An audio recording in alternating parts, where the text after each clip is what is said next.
हम शमूएल नबी के जन्म के बारे में अध्ययन कर रहे हैं और हम 2 एपिसोड इसके देख चुके हैं, अध्ययन कर चुके हैं। आज हम इसके तीसरे एपिसोड को देखने जा रहे हैं जो शमूएल के जन्म के बारे में मुझसे और आपसे गहरी बातें बताता है। पहला शमूएल की पहली पुस्तक, उसका पहला अध्याय, उसके 19 वचन से आगे आज हमारा विषय होगा। एलकाना एप्रेम का एक व्यक्ति था, एप्रेम के कुल का। उसकी 2 पत्नियां थी, हन्ना और पनिन्ना। पनिन्ना के बच्चे थे, हन्ना के बच्चे नहीं थे, इसलिए पनिन्ना जो है वह हन्ना को चिढ़ाती थी और हन्ना बहुत चिढ़ती थी। और इस प्रकार से हन्ना का दुख बढ़ जाता था। पहला दुख तो ये था कि उसके पास संतान नहीं थी और दूसरा दुख ये था कि उसे कोई चिढ़ा रहा था। बहुत दुखी हो जाती थी, इतनी दुखी हो जाती थी कि वो खाना भी नहीं खाती थी और उदास रहती थी और रोती रहती थी। ये शोक उसके अंदर बड़ा गहरा बैठा हुआ था। लेकिन वो दिल से प्रभु की भक्त थी। एलकाना भी बहुत भक्त थी।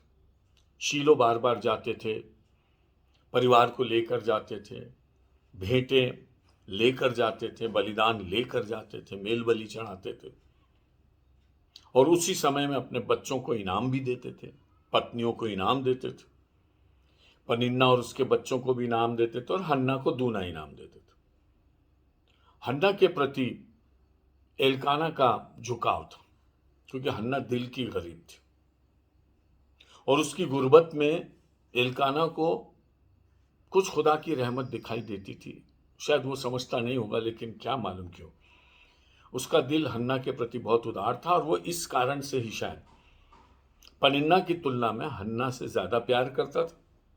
पनिन्ना अपने क्रोध, अपने बुरे स्वभाव, अपनी चिड़चिड़ाहट और अपनी बुराई के कारण से अपने प्रेम में भी नीचे जा रही थी। इन दुर्गुणों के साथ कोई भी प्रेम में ऊंचा नहीं बना रह सकता। पनिन्ना जो थी सो थी, एलकाना उसको समझता था। और पनिन्ना के बच्चों में से किसी को भी खुदा ने चुना नहीं कि वो उसका नबी हो जाए, क्योंकि पनिन्ना के स्वभाव में, पनिन्ना के अंदर वो गुण थे नहीं कि वो खुदा के घर को एक नबी दे सके। इस चीज को समझे हम। आप इलिशिबा और जकरिया को देखो, बुढ़ापे तक धर्मी बने रहे। आप मनोह को देखो, उसकी पत्नी को देखो, पत्नी बांझ थी लेकिन फिर भी यहोवा की आराधना करते थे। सैमसन के जन्म होने की घोषणा उनको दी गई। परमेश्वर विपरीत परिस्थितियों में अपने लोगों को वचन की कसौटी पर कसता है ताकि वे सिद्ध निकले।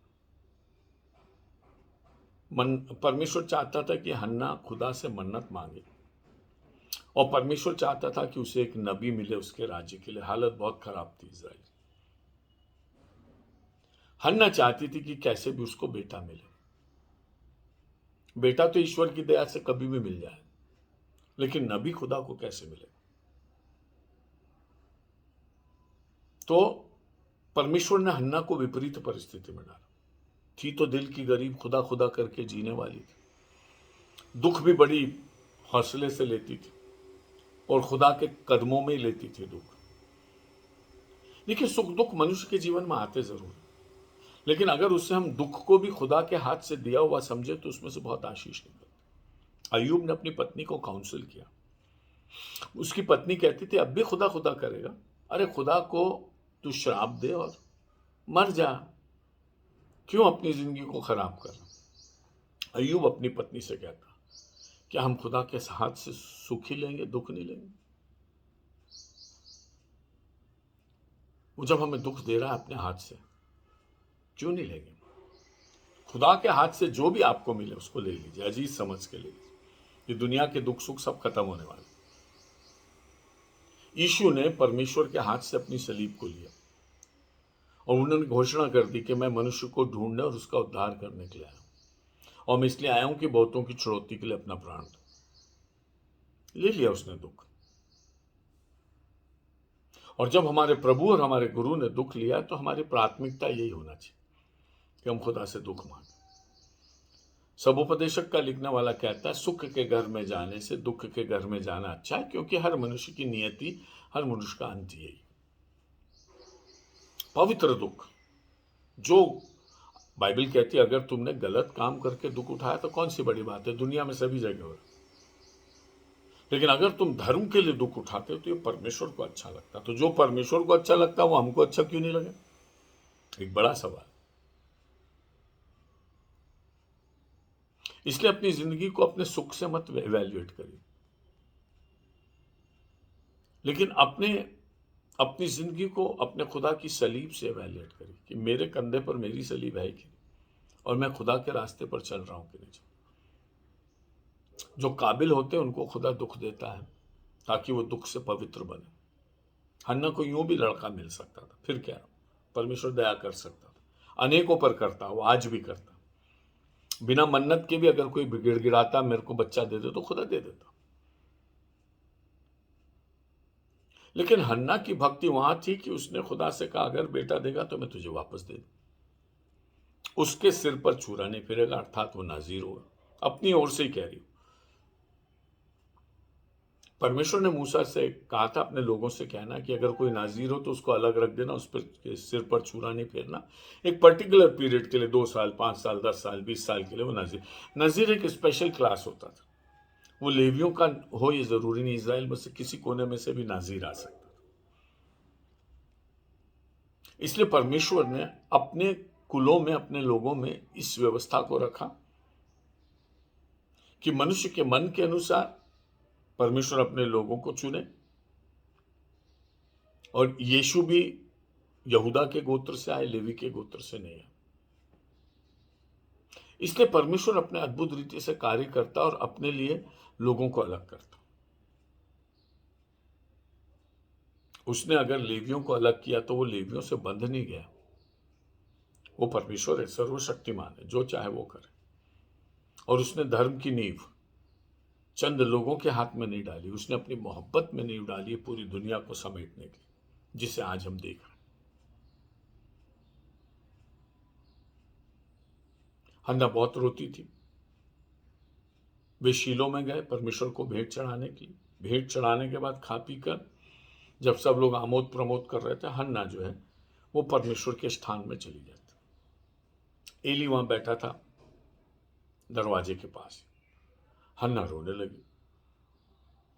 वो बहुत बुरी तरह से फपक फपक के रो रही थी। उसका दिल तो टूटा हुआ था ही, उदास तो थी, आंसू बहते थे, होंठ हिलते थे, शब्द सुनाई देते नहीं थे।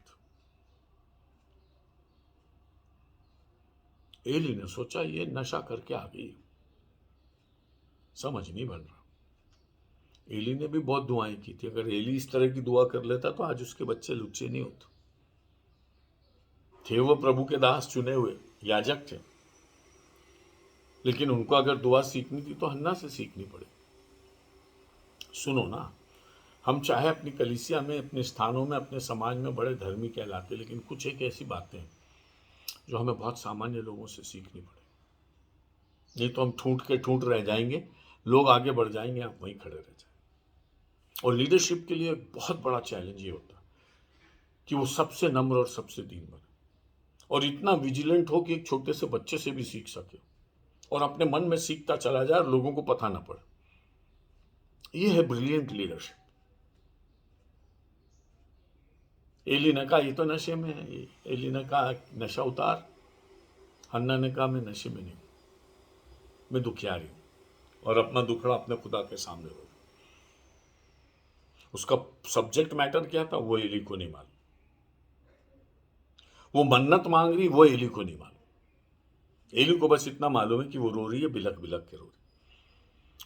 जो एली को दिख रहा वो एली को दिख रहा, लेकिन एली को दिखने के अलावा भी हन्ना के दिल में, दिल के सागर में बहुत कुछ हिलोरे चल रहे। किसी को नहीं मालूम, केवल खुदा को मालूम है और हन्ना को मालूम। हमारे अंदर छुपाने को कुछ नहीं, थोड़ा सा भी मिलता जमाने को दिखा देते हैं, देखो मैं दुआ कर रहा हूं, देखो मैं ये कर रहा हूं, देखो मैं वो कर। हन्ना जैसे बनो। उसने याजक को भी नहीं बताया कि मैंने मन्नत मांगी।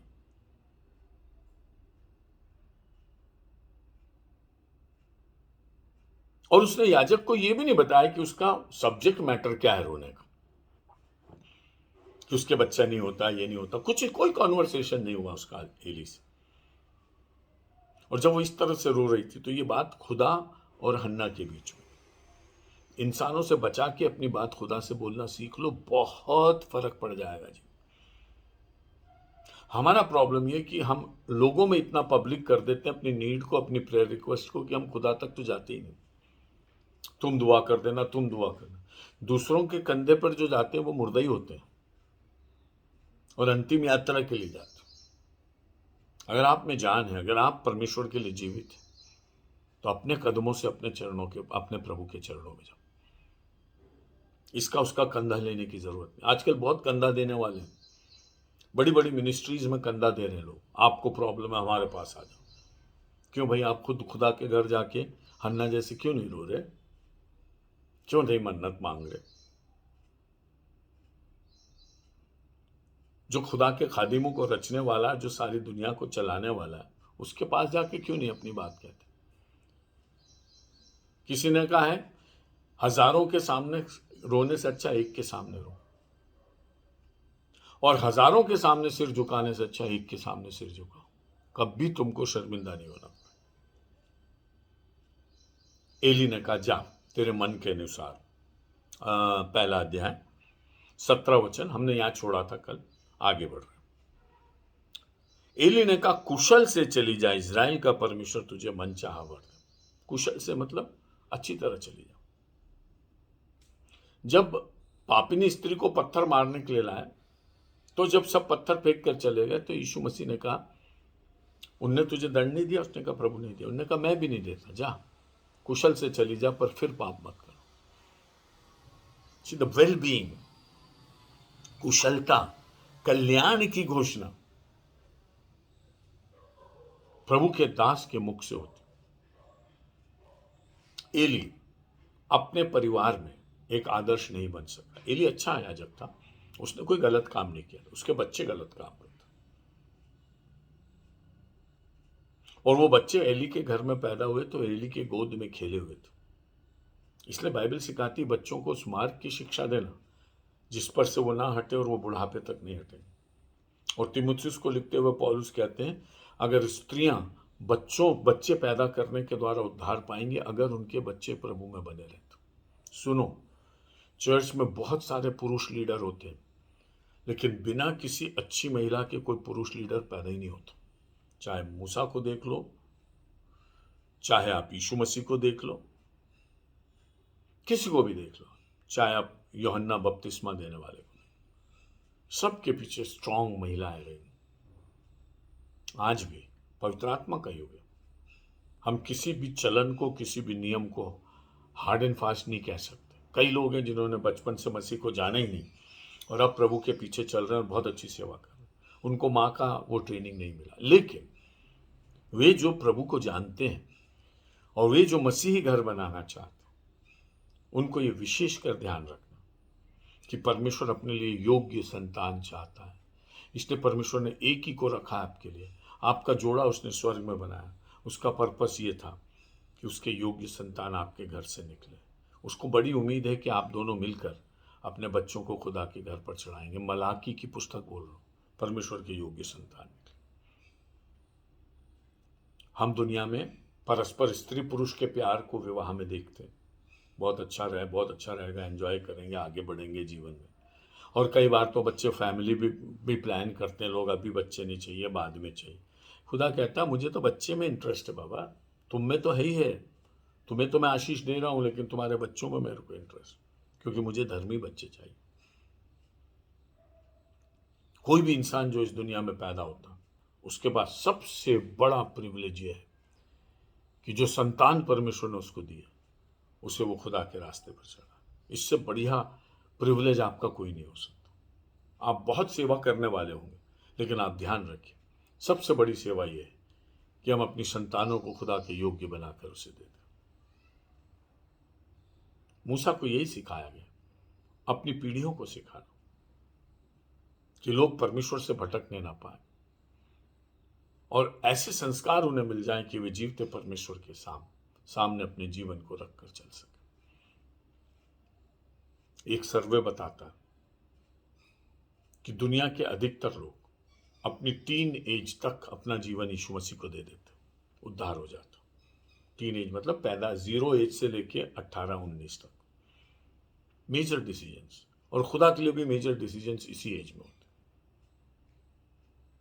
सबसे रिस्की एज भी वही होती है 13, 14, 15 की, जहां बच्चा रिवोल्टिंग होकर दुनिया को अपनी निगाह से देखना चाहता, और 19 खत्म होते ही 20 आते आते जब तक उसकी उम्र होती है उसमें एक मैच्योरिटी आ जाती।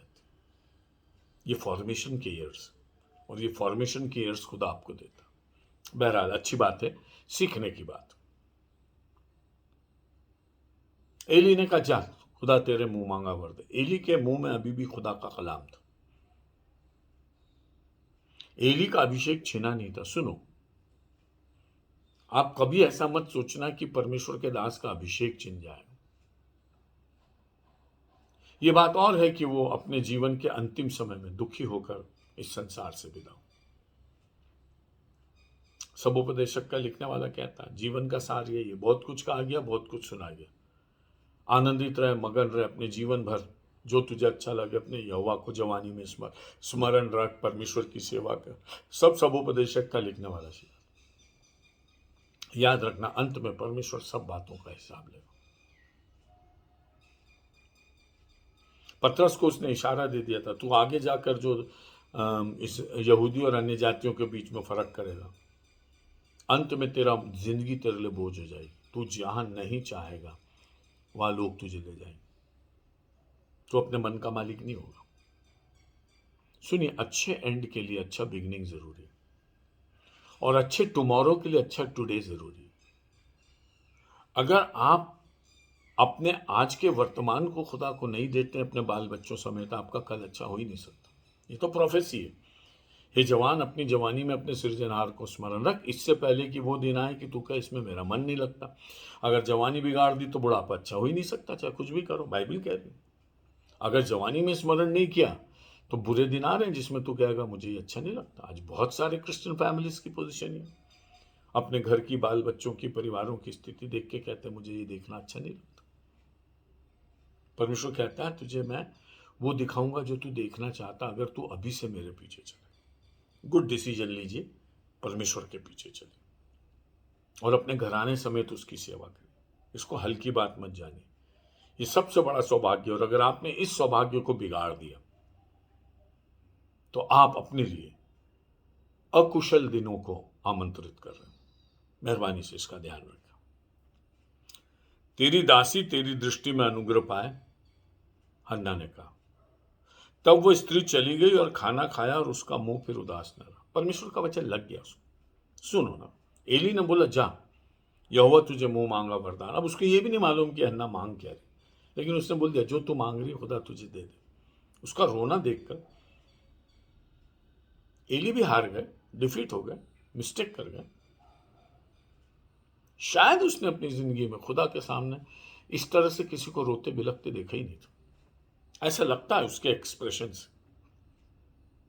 अगर देखा होता तो वो हन्ना को पहचानने में चूकता नहीं, उसको नशेड़ी बता रहा हूं।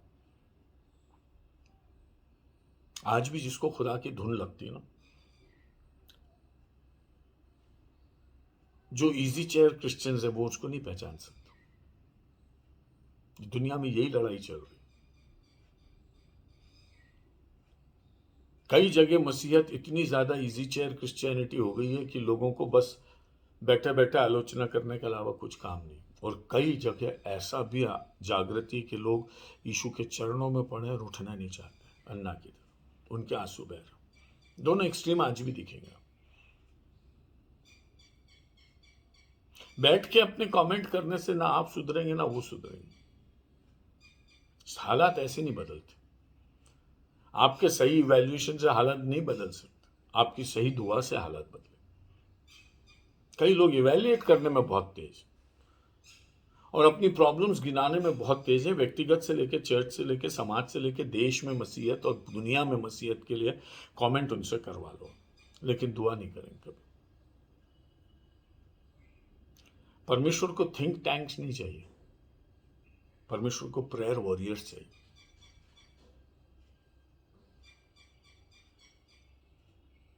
एली का अभिषेक छीना नहीं था। एली के मुंह से परमेश्वर ने कहा, जा तेरे मन के अनुसार। सुनो ना, जब इसहाक जब बूढ़ा हो गया, उसको धुंधला दिखने लगा, तो उसने बच्चों से कहा, मैं आशीष देना चाहता हूं, जरा अच्छा खाना बना के लाओ। किससे कहा? एसाव से। याकूब को तो आउट ऑफ पिक्चर रखा उसने, उससे बोल ही नहीं रहा है। एसाव गया शिकार करने की, आज तो आशीष मिलेगी, बढ़िया भाई। इधर रिबका ने सुन लिया और रिबका ने याकूब को तैयार किया कि बेटा एसाव बन के जाओ। शायद घबराया होगा याकूब, लेकिन फिर भी गया हूं। स्वांग रच के, बाल वाल पशु के अपने हाथ वगैरह पर लगा के, एसाव का ही कपड़ा पहन के कि उसमें से एसाव के वस्त्र की खुशबू आए। बोल भर से थोड़ा कमजोर पड़ रहा था वो, आवाज उसकी अलग लग रही थी, लेकिन बाकी सब मिल रहा था। बढ़िया खाना बनाया रिबका ने, और याकूब पहुंच गया, और इसहाक खाना खाने के लिए तैयार हो गया, क्योंकि एसाव अभी आया नहीं, शिकार लेके आया नहीं। उसने कहा, तू याकूब है, तू एसाव है क्या? उसने कहा, हाँ मैं एसाव हूं। सब कुछ उसने वेरीफाई भी करवा दिया, और इसहाक ने खाना भी खा लिया, और फिर उसने याकूब को आशीष दे दी। अब एसाव आया। एसाव को जब ये सारी बातें मालूम पड़ी, बहुत रोया, वो फुट फुट के रोया, और उसने इसहाक से कहा, मुझे भी आशीष दे। तब इसहाक एक बहुत बड़ी बात कहता, बहुत ध्यान से सुन, जो याकूब को मैंने आशीष दी है वो उसको लग गई। तुझे कैसे मालूम? आंखों से तो दिख नहीं रहा तुझे। धोखा देके वो आशीष ले गया, पर तुझे मालूम है कि वो लग गई। अब यहां याकूब के योग्यता अयोग्यता का प्रश्न नहीं था, याकूब के अभिषेक का प्रश्न। देखिए, फिर मैं कह रहा हूं, एली की योग्यता अयोग्यता का प्रश्न नहीं था, एली के अभिषेक का प्रश्न। जहां अभिषेक होना होता, परमेश्वर द्वार खोल देता। इसहाक कह रहा है, ना मैं उन आशीषों को रिपीट कर सकता हूं, ना वही आशीष मैं तुझको कह सकता हूं, क्योंकि जो मैंने दे दी वो दे दी, उसको लग गई, वो उस पर मतलब एग्जीक्यूट हो रही। अदृश्य में ये एक ऐसी बात थी जो आज भी चर्च को समझना। यीशु कहते हैं, किसी के घर में जाओ, कह देना कल्याण हो, और वो योग्य होंगे तो कल्याण लग जाएगा, तो वापस नहीं आएगा। स्त्री ने अपने आप टर्म्स डिसाइड किए, उसने कहा, मैं उसके वस्त्र के सिरे को छू लूंगी। हो गया, सामर्थ निकल के उसके शरीर में आ गई, वो चंगी हो गई। यीशु को ये नहीं मालूम किसने छुआ, लेकिन यीशु को ये मालूम पड़ गया कि मुझ में से सामर्थ निकली, अभिषेक निकला है। कहाँ गया नहीं मालूम, ढूंढ रहा है वो। यीशु खुद ढूंढ रहा है, किसने मुझे छुआ, किसने मुझे छुआ, बताओ भाई। स्त्री डरती कांपती हुई है, उसने कहा, मैंने छुआ था, विश्वास से मैंने। चेले हंस रहे हैं, पूरी भीड़ गिरी पड़ रही इस पर, और ये बोल रहा, छू कौन रहा है? अंधे के समान चल रहे हैं चेले, कुछ भी नहीं समझ रहे। चेले जो है वो एली के समान है, उल्टी उल्टी बात करते, लेकिन वो रोगिन स्त्री जो है वो हन्ना के समान है, उसको मालूम है कहां टच करके अपनी चंगाई ले ले। खुदा सबके लिए, या आपकी तहजीब पर, आपके अंदाज पर निर्भर करता है कि आप कैसे उसको छूते। वो वचन जो एली के मुंह से निकला था, हन्ना को लग गया। कैसे मालूम लग गया? उसी समय उसका दुख मिट गया, उसका थॉट प्रोसेस मिट गया, उसका शोक मिट गया। वो जो सोचती थी वो सोच ही नहीं रही अब। एक अलग प्रकार की शांति में, सब पागल हो रहे हैं। एलकाना बोल रहा है, इसको क्या हो रहा है? पनिन्ना बोल रही, चिढ़ती नहीं अब। कुछ भी करो, हमारे हथियार काम ही नहीं कर रहा। सबके लिए हन्ना का जीवन एक चमत्कार हो। जब यीशु टच करते मेरे और आपके जीवन वही है जो लोग देखें और कहें, अरे बाप रे बाप, इसमें कितना अद्भुत चेंज आ गया। हन्ना बदल गई, परमेश्वर की रहम से बदल गई। और वो सवेरे उठे और यहोवा को दंडवत किया और अपने घर को लौट गए। और उसके बाद हन्ना गर्भवती हुई, और उसने उसका नाम, बच्चे का नाम, लड़का हुआ, उसका नाम उसने शमूएल रखा, क्योंकि उसने ये कहा कि मैंने तो यहोवा से मांग कर पाया। मतलब उसको भी कन्फेस कर रही हो, उसको भी कन्फेस कर रही है कि ये मेरा नहीं है। शमूएल का मतलब है ईश्वर का सुना हुआ, फुटनोट में मिल जाएगा। ये ईश्वर का सुना हुआ बच्चा है। मैंने पुकारा, मेरे खुदा ने सुना, शमूएल। मेरी सुनकर खुदा ने बच्चा दिया है, इसलिए वो सुना हुआ बच्चा है। परमेश्वर ने मेरी सुन ली, इसलिए उसका नाम शमूएल हुआ। बहुत ब्यूटीफुल नाम हो गया वो। फिर एल्काना अपने पूरे घराने समेत यहोवा के सामने प्रतिवर्ष को मेल बलि चढ़ाने और अपनी मन्नत पूरी करने के लिए गया। फिर टर्न आया, घर लौट गए। अगला साल आया, परंतु हन्ना अपने पति से यह कहकर घर में रह गई, जब बालक का दूध छूट जाएगा तब मैं उसको ले जाऊंगी कि वह यहोवा को मुंह दिखाए और वहां सदा बना रहे। क्या सोचते हैं आप इसके बारे में? जिसकी जो जगह है, मैं उसका जगह इसको छोड़ना चाहता। जब यीशु 12 साल के थे, माता पिता परेशान हो गए। यीशु ने कहा, तुम्हें नहीं मालूम मुझे खुदा के घर में होना चाहिए? फिर तुम मुझे ढूंढते हुए वापस आ गए। मेरी राइट प्लेस तुम्हारा घर नहीं है, मेरी राइट प्लेस खुदा का घर। मालूम है हन्ना के मन में क्या था? हर साल जाऊंगी, लेके आऊंगी, हर साल जाऊंगी, लेके आऊंगी, दूध पिलाने तक लेके जाऊंगी, आऊंगी। ऐसा ना हो कि मेरा मन बदल जाए, और ऐसा ना हो कि मैं कहूं कि चलो ठीक है, अब बाद में भेजेंगे, शमूएल को छोड़ेंगे नहीं छोड़ेंगे। देखिए, अपने ऊपर स्ट्रिक्चर लागू कर रही, अपने ऊपर कठिन नियम लागू कर रही। एक बार शमूएल गया तो वापस मेरे साथ नहीं आएगा।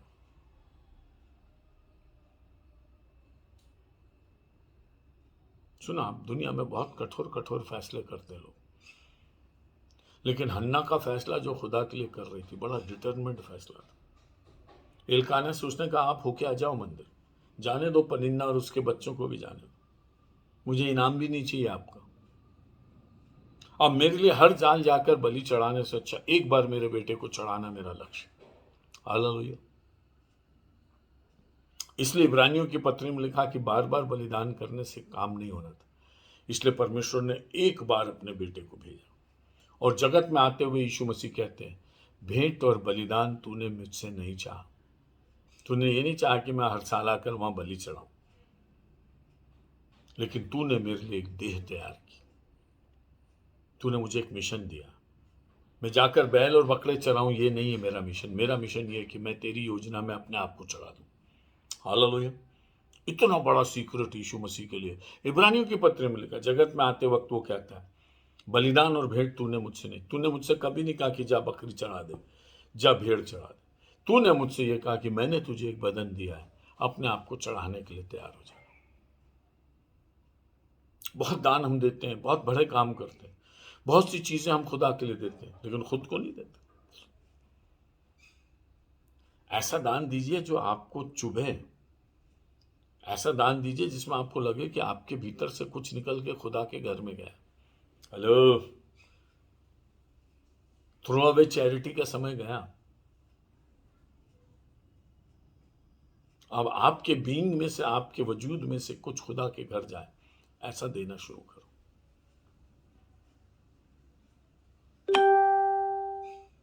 कुछ ऐसा दे दो जो आपसे निकल जाए और खुदा के घर में पहुंच जाए।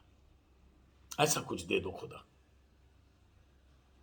बहुत कुछ दिया है आपने, दे रहे हैं, बहुत अच्छा, प्रभु की स्तुति हो। बहुत प्रार्थना पूर्वक हमारे बहुत से भाई बहन खुदा की आराधना कर रहे हैं। इन दिनों में परमेश्वर कलीसिया को ये सिखा रहा है कि छूछे हाथ खुदा के घर नहीं जाना।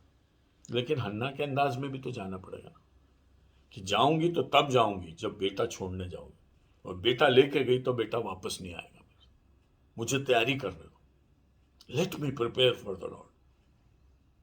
बार बार जाना मेरे लिए एक कच्चा काम हो जाए। देखिए, खुदा के घर जाना किसको बुरा लगता है? एल्काना को भी समझ में आ रहा, और एल्काना एग्री कर लेता और कहता, देखिए कितनी खूबसूरत बात कहता।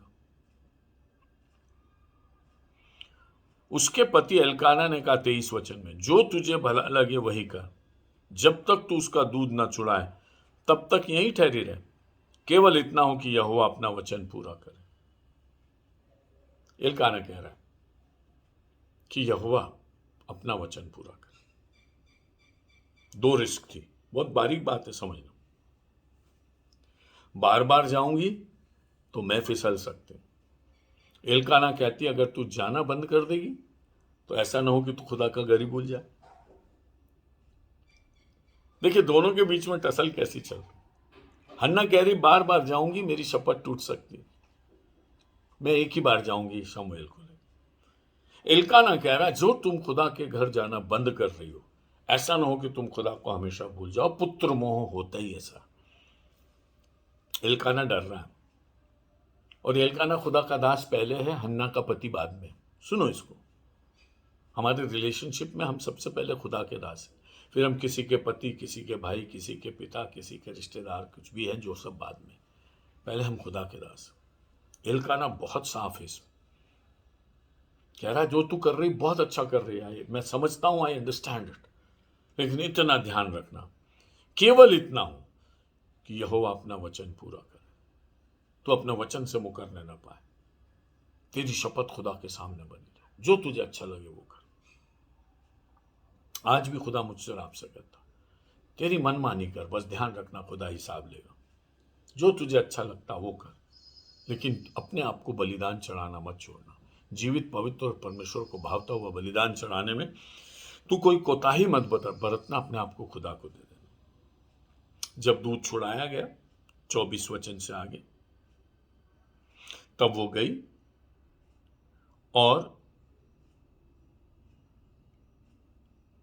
उसको संग ले गई, अर्थात शमूएल को संग ले गई, और 3 बछड़े, ये 24 वचन पढ़ रहा, और एपा भर आटा और कुप्पी भर दाख मधु भी ले गई, और उस लड़के को शीलो में यहोवा के भवन में पहुंचा दिया। उस समय वो लड़का ही था, छोड़ दिया उसको, यहोवा के भवन में दे दो इसको, पार्टिंग होगा, रोई भी होगी, चूमा भी होगा। शमूएल बहुत छोटा था, वो भी रोया होगा, मां के बिना कैसे रहूंगा।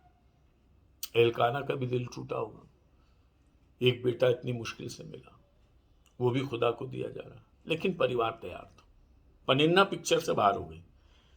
दुर्गुण रखने वालों का उल्लेख नहीं है, उनका ढोल तो बजता ही रहता और वो तो अपने चलते रहते। एल्काना और हन्ना दोनों खुदा के घर में बड़ा दिल करके खुदा की दया से आए, क्योंकि एल्काना ये कहता है यहोवा अपना वचन पूरा करे। वो ये नहीं कह रहा हन्ना अपना वचन पूरा करे, नहीं नहीं, देखिए शब्द पर ध्यान दे।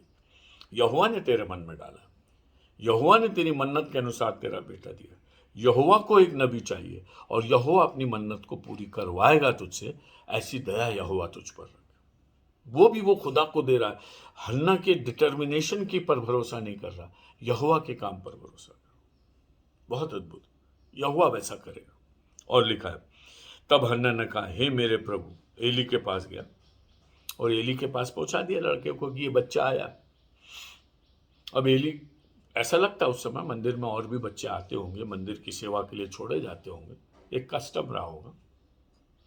मंदिर की हालत बहुत खराब थी, बहुतों ने काउंसिल भी किया होगा हन्ना को, होपनी और पीनहास ऐसे गंदे गंदे काम कर रहे हैं, तू अपने बच्चे को बिगाड़ेगी क्या, क्यों यहोवा के घर में डाल रही, तेरे पास ज्यादा अच्छा पल जाएगा, तू खुदा की बातें सिखाना। उसने जो मैंने शपथ खा ली मैंने खाई।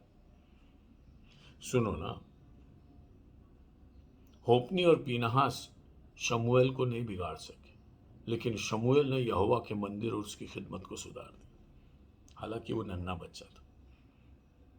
खुदा का हाथ पकड़ के चलोगे तो बुराई से थोड़ी हारोगे। वचन कहता बुराई से बिल्कुल नहीं हारना, भलाई से बुराई को जीत लो। होपनी और पीनहास की बुराई को नन्हे बालक शमूएल को वेदी पर चढ़ाने के द्वारा जीत लिया गया। और बाइबल कहती कि इजराइल के इतिहास में शमूएल जैसा नबी नहीं हुआ, एक्सीलेंट नबी, जो बिल्कुल विपरीत परिस्थितियों में से निकल के आया। एली से उसने कहा देखिए वही बच्चा है जिसके लिए मैं रो रही थी, आपको नहीं बताया था उस समय, लेकिन ये बच्चा है जो मुझे खुदा ने दिया। और लिखा है हे मेरे प्रभु, मैं वही स्त्री हूं जो तेरे पास यहां खड़ी होकर यहोवा से प्रार्थना करती थी। यह वही बालक है जिसके लिए मैंने प्रार्थना की थी और यहोवा ने मुझे मुंह मांगा वर दिया। यहोवा बहुत भला है, उसने मुझे वर दिया, इसीलिए मैं भी उससे यहोवा को अर्पण कर देती हूं कि वह जीवन भर यहोवा का ही बना रहे। मैं अर्पण कर देती हूं, मैं छोड़ने आई हूं, आई हैव माय डिटर्मिनेशन। और उसने यहोवा को दंडवत किया। और बच्चे को छोड़ दिया, खुदा के हाथ पे छोड़ दिया। अपनी भावना, अपनी इच्छा, अपनी सारी बातों के ऊपर, अपनी शपथ को ऊपर, यहोवा अपने काम को पूरा करे, एल्काना ने कहा, और यहोवा ने अपना काम पूरा किया। जो कुछ हम खुदा को देते हैं, ध्यान से सुनिए, उसमें हमारा किरदार कम होता है, खुदा का किरदार ज्यादा होता है। जब हम दुआ करते हैं तो हमारे कमजोर हाथ को परमेश्वर अपने सामर्थ्य हाथ से पकड़ता है। इसलिए हमारे जीवन में जो कुछ होता है वो परमेश्वर की सामर्थ्य से होता है। इसलिए नम्र और दीन बने। ऐसी गवाही मेरी दुआ है कि आप में से हर एक के और हम में से हर एक के जीवन में, जब हम ये कहें कि हमने आंसुओं के साथ अपने कमजोर हाथ को बढ़ाया और खुदा ने अपने सामर्थ्य हाथ में हमें पकड़ लिया। हमारी नाम धराई खत्म हो गई क्योंकि हमारे एक बेटा हो गया, लेकिन खुदा की भी जरूरत पूरी हो गई क्योंकि उसको एक नबी मिल गया। जो कुछ आपके जीवन में आता है वो खुदा के हायर पर्पसेस को पूरा करे। ऐसी कामना रखना भी तो जरूरी, ऐसी दुआ करना भी तो जरूरी हो कि जो कुछ तू मुझे दे रहा वो मेरे लिए नहीं दे रहा, अपने लिए दे रहा, ताकि मुझे तो सुख मिले इससे, लेकिन तेरे महान उद्देश्य पूरे होते रहे। यह परमेश्वर का आश्चर्य कर्म जो हर विश्वासी के जीवन में वो करना चाहता। क्या हम इसके लिए तैयार? मन फिराएं, प्रार्थना करें, प्रभु की निकटता में चलें, उससे मन्नत मांगे। खुदा को आपसे कुछ चाहिए, और आप कहेंगे तो खुदा आपको जरूर देगा, क्योंकि खुदा आपके द्वारा अपने घर के लिए कुछ लेना चाहता। उसके लिए हम तैयार हैं कि परमेश्वर अपना हाथ बढ़ाकर हमारे खुले जीवन में से जो उसे उठाना है वो उठा ले। ऐसी हमारा दुआ होना चाहिए कि खुदा ये तो मेरी जिंदगी रही, ये मेरी चीजें, ये मेरे बच्चे, ये मेरा परिवार है, ये मेरा सामान है, ये मेरा सब कुछ है, तेरा हाथ बड़ा, उठा ले जो तुझे उठा, ताकि तेरी महिमा हो। प्रभु आपकी रक्षा करे और आपकी सहायता करे। परमेश्वर अपने मुख का प्रकाश आपकी ओर करे और आप पर अनुग्रह करे। परमेश्वर अपना मुख आपकी ओर करे और आपको शांति प्रदान करे। जीवन का दाता परमेश्वर आपको हन्ना स्वरूप जीवन प्रदान करे कि आप अपने जीवन के आंसुओं में से परमेश्वर के आनंद को निकाल सके, और आप इस संसार में जो वर्तमान नश्वर संसार में परमेश्वर की सिद्ध और स्वर्गीय योजना को अपने तुच्छ और छोटे जीवन से पूरी कर सके, और परमेश्वर के आश्चर्य कर्म में आप शामिल होकर सदा उसकी महिमा और सेवा कर सके। हमारे प्रभु यीशु मसीह का अनुग्रह, पिता परमेश्वर का प्रेम और पवित्र आत्मा की सहभागिता हम सबों के साथ अब से सदा सर्वदा हो।